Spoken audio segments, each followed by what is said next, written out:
આપણી પાસે sandal boot ચપ્પલ બધું જ છે ને દીકરા, ખાલી એકવાર ચેક કરજે. 7 મહિનાના ઘસાઈ ગયેલા ચપલા પહેરે એ મમ્મી છે, અને ઘસાઈ ગયેલો શર્ટ જેને કોલર થી પહેરો છે ને એ બાપ છે. તમને ફરક પડે કે ના પડે, એમને ફરક પડે છે.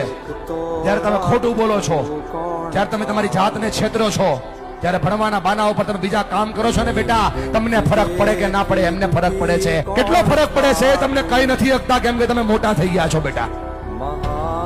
પણ તમે જ્યારે કઈ ડિમાન્ડ કરો છો ને, પપ્પા જોઈએ છીએ, એની પાસે હોય નહીં તો એ દાંત કાઢીને જવાબ દે છે. તમે તો ખાલી માગી લ્યો છો કે ભાઈ પપ્પા જોઈએ છીએ, ત્યારે ખંભા ઉપર હાથ મૂકીને પૂછજો તો ખરા કે પપ્પા હું તો ખાલી માગી લઉં છું, તમે લાવો છો ક્યાંથી? એને બહુ ફરક પડે છે ભાઈ. ફરી કઈ નથી શકતા, તું જુવાન થઈ ગયો ને એટલા માટે. અને જો મારા પર ભરોસો ન હોય, ખાલી આંખોમાં ચેક કરીને કેટલો ફરક પડે છે. બાપની આંખમાં જે આંસુ પડે છે ને એને એટલો ફરક પડે છે. એટલા માટે ભણો કે તમે તમારા માતા પિતાના સપનાને પૂરા કરી શકો. હું સુતો પારણે પુત્ર નાનો રડું છે તો